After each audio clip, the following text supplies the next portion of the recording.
تو ناظرین السلام علیکم رحمۃ اللہ وبرکاتہ، کیسے ہیں دوستو آپ؟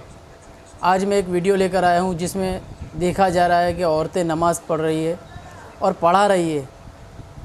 اب عورتیں نماز پڑھا سکتی ہیں، امام بن سکتی ہے یا نہیں، یہ ہم جانیں گے مفتی یاسر صاحب سے۔ تو آئیے دیکھتے ہیں ویڈیو، اور یہ ویڈیو کے بارے میں آپ کی رائے کمنٹ میں ضرور دیں۔ تو آئیے ویڈیو دیکھیں۔ کہ ایک عورت مردوں اور عورتوں دونوں کی امامت کروا رہی ہے، اور مرد اور عورت ایک ساتھ کھڑے ہیں، اور عورت کا لباس آپ خود دیکھ لیں، عورت اذان دے کر جماعت کرواتی ہے۔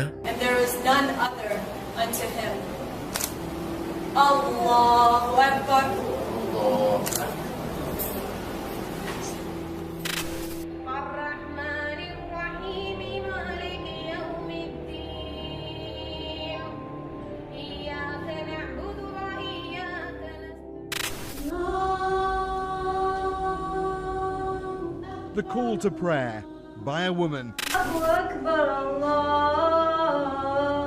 یہ کون سا اسلام ہے؟ یہ کون سی نماز ہے؟ عورت اسلام میں امام بن سکتی ہے یا نہیں، دراصل یہ تصور ایک دوسرے تصور کے اوپر ڈیپینڈ کرتا ہے، اور وہ دوسرا تصور ہے جینڈر ایکوالٹی کا، کہ یعنی مردوں اور عورتوں کے درمیان اتنی مساوات ہونی چاہیے کہ جس طریقے سے مرد مسجدوں کے اندر جا کر نماز پڑھا سکتا ہے، ایسے ہی عورت کو بھی یہ حق ہونا چاہیے کہ وہ مسجدوں میں جا کر امامت کرے۔ یہ جینڈر ایکوالٹی کا مطلب ہے، جو اسلام میں جینڈر ایکوالٹی کو لانا چاہتے ہیں، اس کو انٹروڈیوس کرنا چاہتے ہیں۔ میں آپ حضرات کو یہ بتانا چاہوں گا کہ جینڈر ایکوالٹی ایک دھوکہ ہے، یہ ایک منافقت ہے، یہ ایک ہپوکریسی ہے، اس لیے کہ ویسٹرن سویلائزیشن کے جس نے جینڈر ایکوالٹی کی یہ ٹرم، یہ اصطلاح انٹروڈیوس کرائی ہے، خود اگر آپ ان لوگوں سے پوچھیں کہ تم لوگوں نے جینڈر ایکوالٹی کے اس فارمولے کو کتنا نافذ کیا ہے اپنے معاشرے میں، اپنے کلچر میں، تو آپ جب ان کے ریزلٹس دیکھیں گے تو خود آپ کو حیرت ہوگی کہ وہ ویسٹرن کلچر اور سویلائزیشن جو جنسی مساوات کا اپنے آپ کو سب سے بڑا چیمپئن مانتا ہے، خود اس کے یہاں جنسی مساوات نہ ہونے کے برابر ہے۔ اس وقت دنیا میں تقریباً 500 فارچون کمپنیز ہیں، جو ٹاپ کمپنیز ہیں، جن کی مالیت millions and billions of dollars میں ہے، اس میں جو سی ای اوز کی جو پوزیشن ہے، صرف 32 عورتیں اس پوزیشن تک پہنچ پائی ہیں 500 کمپنیوں میں سے۔ اس کا مطلب یہ ہوا کہ 6.5% خواتین سی ای اوز بن سکی ہیں اس کمپنیز میں۔ گویا کہ جو کیپٹلسٹک سوسائٹی ہے، کہ جس نے سب سے زیادہ جینڈر ایکوالٹی کا شور مچایا ہے، خود اس کے یہاں عورتوں کے حقوق نہ ہونے کے برابر ہیں۔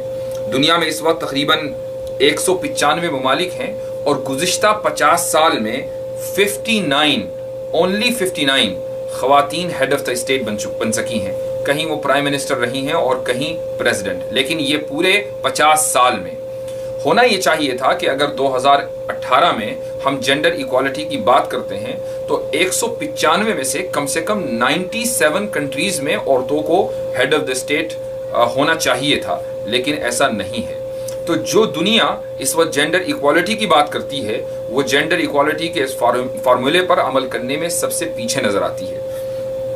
امریکہ میں اگر آپ عورتوں کے حقوق کی بات کرتے ہیں تو 1920 میں 18 اگست 1920 میں عورتوں کو سب سے پہلے ووٹ ڈالنے کا حق ملا ہے، یعنی گویا کہ آج سے 98 سال پہلے، جبکہ امریکہ کو آزاد ہوئے 200 سال سے زائد گزر چکے ہیں۔ ایک چیز میں آپ کو اور بتانا چاہتا ہوں، جو لوگ یہ کہتے ہیں کہ دنیا میں جینڈر ایکوالٹی ہونی چاہیے، یعنی مرد اور عورت دونوں برابر ہونے چاہیے، جب وہ بات کرتے ہیں برابری کی تو وہ یہ کہتے ہیں کہ عورت کو مرد کے برابر آنا چاہیے۔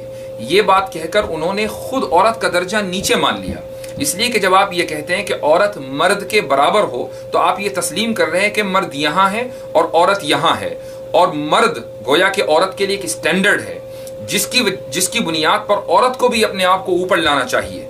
تو آپ نے آلریڈی مرد کو اوپر مان لیا۔ تو یہ وہ لوگ ہیں جو جینڈر ایکوالٹی دن رات چیختے رہتے ہیں۔ اب آئیے مذہبی دنیا کی طرف۔ عیسائیوں میں بہت سی مذہبی پوزیشنز ہیں، لیکن ان مذہبی پوزیشنز کے اوپر وہی آ سکتے ہیں کہ جن کو ویٹیکن کی طرف سے حکم نامہ ملتا ہے۔ کرسچینٹی کا جو قانون ہے اس کو کوڈ آف کینن لا کہتے ہیں، اس میں یہ عبارت لکھی ہوئی ہے، اس میں یہ بات لکھی ہوئی ہے کہ only a baptized man validly receive sacred ordination۔ اس کا مطلب یہ ہے کہ جس مرد کا بیپٹزم ہوا ہو، صرف اسی کو کیتھولک سپریم پاور یعنی پوپ کی طرف سے حکم نامہ ملے گا کہ وہ مذہبی قیادت کر سکے۔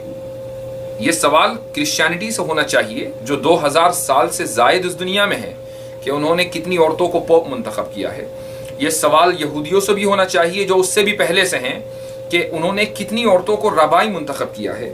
اور یہ سوال ہندوؤں سے بھی ہونا چاہیے جو ان سے بھی پہلے سے ہیں اور اپنے آپ کو اولڈسٹ سویلائزیشن کہتے ہیں کہ آپ نے عورتوں کے حقوق کے لیے کیا کیا ہے. ہم نیوگ کے بارے میں بات نہیں کریں گے. ہمیں معلوم ہے کہ یہ ایک بہت ہی غلط ٹریڈیشن ہے. ہم ورنداون کی ان عورتوں کے بارے میں بھی بات نہیں کریں گے کہ جن کو جانوروں کی طرح ان آشرموں میں ڈال دیا جاتا ہے. اسی طریقے سے ہم دیوداسیوں کے بارے میں بھی بات نہیں کریں گے کہ جن کو ان کے گھر والے خود اس لیے چھوڑ جاتے ہیں کہ وہ مندروں کے جو پریسٹس ہیں اور جو پنڈت ہیں ان کی ہوس کا شکار ہوں. یہ ایک ٹریڈیشن ہے جس کو ہندو خود مانتے ہیں اور بہت سے جو انصاف پسند ہندو ہیں وہ خود اس ٹریڈیشن کے خلاف لڑ رہے ہیں. ہم دوسروں کے مذہب کے بارے میں بولنے کے عادی نہیں ہیں. اگر کوئی چیز کسی مذہب میں بری ہے تو اس مذہب کے لوگوں کی ذمہ داری ہے کہ وہ اس کی اصلاح کریں. مسلمان کی ذمہ داری یہ نہیں ہے کہ وہ کرسچینٹی میں جا کر کرسچنز کی اصلاح کرے. مسلمان کی ذمہ داری نہیں ہے کہ وہ یہودیت کی اصلاح کرے. مسلمان کی یہ ذمہ داری نہیں ہے کہ وہ ہندوازم کی اصلاح کرے. اگر کوئی چیز ہندوؤں کے یہاں غلط ہے تو اس کے ذمہ دار وہ خود ہیں, اور اگر کرسچنز کے یہاں کوئی چیز غلط ہے تو اس کے یہاں اس میں ریفارم لانے کے ذمہ دار وہ خود ہیں. اور یہی ہم چاہتے ہیں کہ اگر کسی کو ایسا لگتا ہے کہ مسلمانوں میں یہ ٹریڈیشن غلط ہے, اسلام میں یہ چیز غلط ہے, تو اس کا تعلق مسلمانوں سے ہونا چاہیے کہ وہ اس کا ریفارم خود کریں. کیا ایسے لوگ جو اسلام میں بلیو نہیں رکھتے اور جو اسلام کو ایک غلط مذہب مانتے ہیں, کیا یہ عقل میں آنے والی بات ہے کہ وہ آئیں اور آ کر یہ کہیں کہ آپ اپنی اس ٹریڈیشن اور اس روایت کو ختم کیجئے یا اس کو بدلیے؟ آپ تو پورے مذہب کو تسلیم نہیں کرتے. اس لیے میں ان لوگوں سے کہنا چاہتا ہوں کہ جو اسلام میں بلیو نہیں رکھتے کہ یہ مسلمانوں کا آپسی مسئلہ ہے کہ امامت کون کرے گا اور کون نہیں کرے گا, اور اس کا تعلق بائی دا وے جنسی مساوات سے یا جینڈر ایکوالٹی سے نہیں ہے. جینڈر ایکوالٹی ایک دھوکہ ہے. جن لوگوں نے اس ٹرمینالوجی کو کوئن کیا ہے, جن لوگوں نے اس ٹرمینالوجی کو بنایا ہے, وہ خود اس میں بلیو نہیں رکھتے. ہاں, اسلام جینڈر جسٹس میں بلیو کرتا ہے, اور ہندوستان کے کانسٹیٹیوشن میں آرٹیکل 15A میں بھی سوشل جسٹس کا ذکر ہے, یعنی جینڈر جسٹس کا. جینڈر ایکوالٹی کا ذکر کانسٹیٹیوشن میں نہیں ہے. جن لوگوں نے کانسٹیٹیوشن بنایا تھا یہ بات ان کو بھی معلوم تھی کہ یہ پاسبل ہی نہیں ہے کہ دو جینڈرز کے درمیان, مرد اور عورتوں کے درمیان 100% ایکوالٹی ہو جائے. یہ پاسبل ہی نہیں ہے. اب آئیے سمجھتے ہیں کہ کیا واقعی اسلام میں ایک عورت امام نہیں بن سکتی؟ تو اس کا جواب یہ ہے کہ نبی کریم صلی اللہ علیہ وسلم کے زمانے میں آپ علیہ الصلاۃ والسلام مسجد نبوی میں خود امامت کرتے تھے. تو یہ کہا جا سکتا ہے کہ جب آپ خود امام تھے تو کسی دوسرے کو بھی امامت کا حق نہیں تھا, چاہے جائے کہ ایک عورت امامت کرتی. لیکن اس کے علاوہ مدینے میں تقریباً 9 مساجد تھیں جہاں کے اپنے اپنے امام تھے. تو اگر کہیں بھی اس بات کی گنجائش ہوتی کہ ایک عورت امامت کر سکتی ہے تو آپ صلی اللہ علیہ وسلم کسی ایک مسجد میں کسی عورت کو متعین کر دیتے کہ یہاں کی امامت وہ کرے گی. ایسا نہیں ہوا. اس کے علاوہ صحابہ کرام رضی اللہ عنہم کے زمانے میں اسلام صرف مدینے تک یا مکے تک محدود نہیں رہا, بلکہ پورے جزیرۃ العرب میں پھیل گیا, اور اس کے علاوہ جزیرۃ العرب سے باہر نکل گیا. ہزاروں مسجدیں اس زمانے میں بنی ہیں, لیکن کسی ایک مسجد میں بھی عورت کو امام نہیں رکھا گیا. ہمارے لیے جو چیز دلیل بن سکتی ہے وہ ہے یا تو قرآن یا پھر حدیث, اور اگر قرآن اور حدیث میں نہ ہو تو ہم اس بات کو ایکسپٹ کر سکتے ہیں کہ صحابہ کرام کے زمانے میں کیا چیز ہوئی. لیکن عورت کا امام بن جانا نہ تو قرآن سے ثابت ہے. ابھی ٹرپل طلاق کے مسئلے میں جتنے بھی لبرلز ہیں وہ چیخ چیخ کر کہہ رہے تھے کہ ٹرپل طلاق کا ذکر قرآن میں نہیں ہے. تو ہم ان سے یہ پوچھنا چاہیں گے کہ کیا عورت کی امامت کا تذکرہ قرآن میں ہے؟ اگر قرآن میں نہیں ہے تو پھر آپ کہاں سے لے کر آئے؟ حالانکہ ہم اس بات کے ماننے والے ہیں کہ یہ ضروری نہیں ہے کہ کسی مسئلے کا یا کسی حکم کا ذکر قرآن میں ہو, بلکہ حدیث میں بھی ہو سکتا ہے, اور حدیث میں عورت کی امامت کا تذکرہ نہیں ہے. ہاں, ایک حدیث ضرور ہے, اس کے تعلق سے بہت کنفیوژن پایا جاتا ہے. نبی کریم صلی اللہ علیہ وسلم کے زمانے میں ایک صحابیہ تھی جن کا نام تھا ام ورقہ. آپ صلی اللہ علیہ وسلم ان کے گھر گئے, وہاں آپ نے خود ان کے ایک غلام کو, ایک سرونٹ کو مؤذن متعین کیا اور ان کو اجازت دی کہ وہ اپنے گھر والوں کو نماز پڑھا سکتی ہیں. یہ ایک حدیث ہے, اور اس حدیث کا درجہ بہت سے محدثین اور جو حدیث کے ایکسپرٹس ہیں ان کے نزدیک یہ ہے کہ یہ حدیث ایکسیپٹیبل ہے. لیکن سوال یہ ہے کہ گھر والوں سے مراد کون ہے؟ چونکہ گھر والے جتنے تھے مرد وہ تو مسجدوں میں جا رہے تھے نماز پڑھنے کے لیے، فرض نماز مسجدوں میں ہوتی تھی، اور اس زمانے میں شاید ہی کوئی مسلمان ایسا ہوتا ہو جو گھر میں نماز پڑھتا ہو، سارے مسلمان مسجد نبوی میں یا اپنے محلے کی مسجدوں میں جاتے تھے۔ تو آپ صلی اللہ علیہ وسلم نے ام ورقہ کو اپنے گھر میں نماز پڑھانے کی جو اجازت دی ہے وہ کن لوگوں کے لیے دی ہے؟ یہی روایت، یہی حدیث سنن دارقطنی میں بھی آئی ہے، اور اس میں ایک لفظ کا اضافہ ہے، اور اس اضافے نے اس پورے مسئلے کو کلیئر کر دیا۔ اس میں یہ بات آئی ہے کہ آپ صلی اللہ علیہ وسلم نے ام ورقہ کو اپنے گھر کی یعنی محلے کی عورتوں کو نماز پڑھانے کی اجازت دی ہے، اور فقہ میں یہ مسئلہ لکھا ہوا ہے کہ اگر کوئی عورت عورتوں کو نماز پڑھائے تو اس میں کوئی حرج نہیں ہے، بہت سے فقہا اس کی اجازت دیتے ہیں، اور ام ورقہ کی حدیث اس کے لیے دلیل بن سکتی ہے۔ لیکن یہ کہنا کہ ایک عورت مردوں کی امامت کرے اور یہ اس کو آپ حدیث سے ثابت کریں، یہ چیز بالکل غلط ہے۔ اب میں آپ کو دوبارہ جو جینڈر ایکوالٹی کا مسئلہ ہے اس پر لے کر چلتا ہوں۔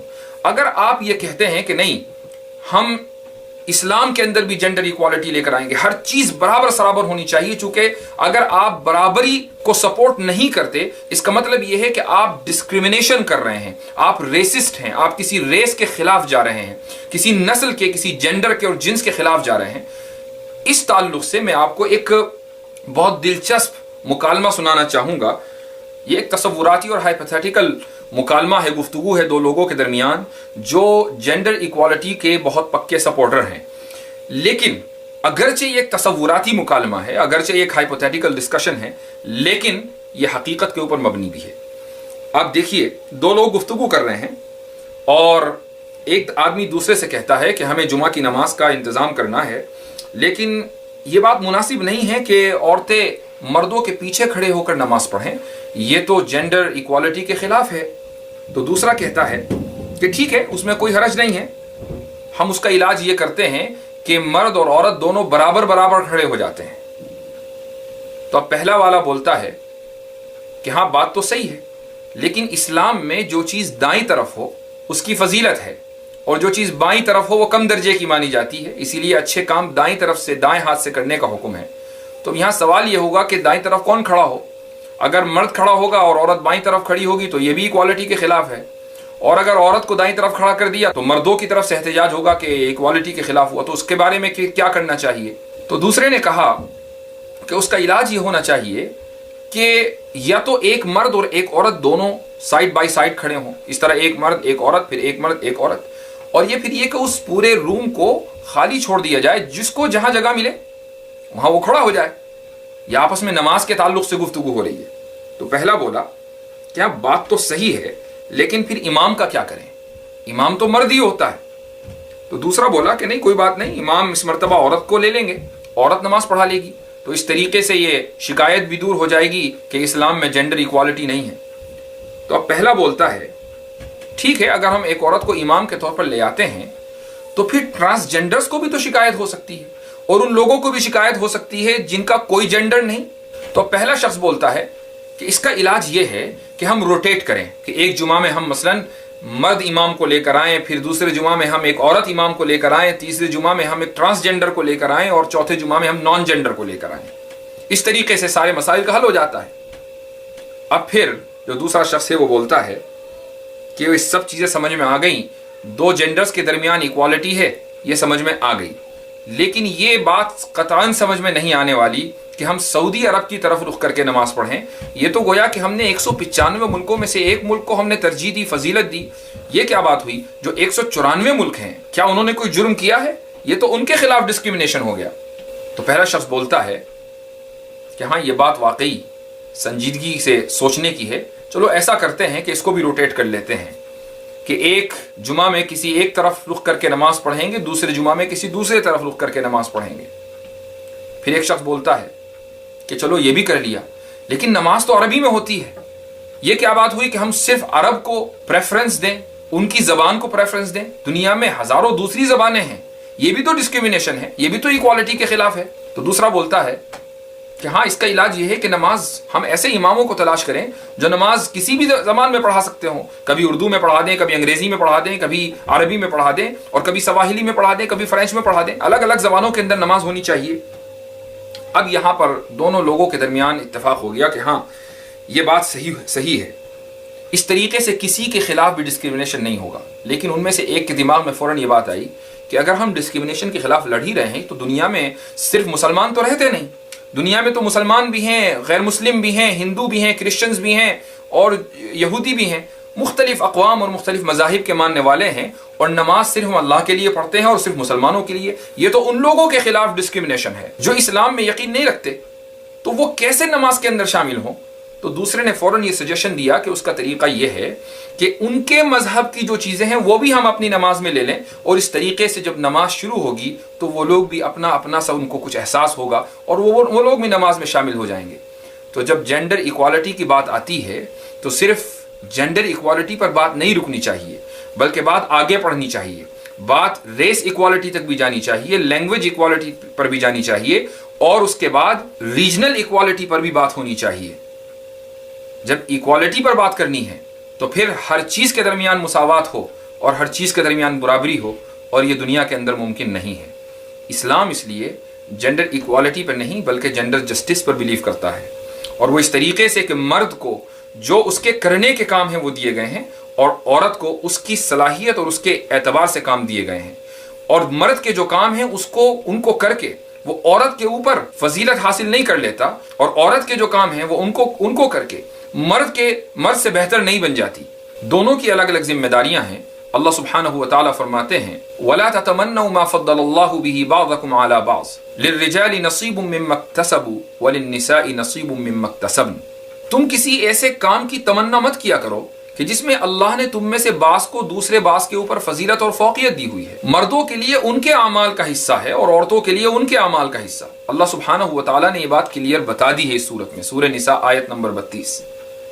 تو جب عورتوں کی ذمہ داری امام بننا نہیں بلکہ اماموں کو تیار کرنا ہے. اب اگر عورت یہ چاہے کہ میں اپنی ذمہ داری کو چھوڑ کر 5 وقت مسجد میں جا کر نماز کی امامت کروں تو یہ پریکٹیکلی اس لیے پاسبل نہیں ہے کہ پھر قوم کو امام ملنا مشکل ہو جائیں گے. اور یہ بھی یاد رکھیے کہ اسلام میں نماز صرف سنڈے کو یا منڈے کو نہیں ہوتی بلکہ روزانہ دن میں 5 مرتبہ ہوتی ہے. اور ایک عورت اگر ہیلدی ہے تو وہ ہر مہینے اس کو منتھلی سائیکل بھی آنا ہے، اور اس دوران وہ نماز نہ پڑھا سکتی ہے اور نہ پڑھ سکتی ہے، اور اس کا حل کسی کے پاس نہیں ہے. اس لیے جو لوگ اس جینڈر ایکوالٹی کے چکر میں پڑ رہے ہیں ان کو سمجھنا چاہیے کہ وہ ایک دھوکے کے پیچھے جا رہے ہیں، اور کسی بھی مذہب نے اس دھوکے کو قبول نہیں کیا ہے. ہاں، جن لوگوں کو ریفارم کا شوق ہے میں ان سے کہنا چاہوں گا کہ پہلے وہ اپنے گھر سے شروع کریں اور اس کے بعد دوسروں کی فکر کریں. السلام علیکم ورحمۃ اللہ وبرکاتہ.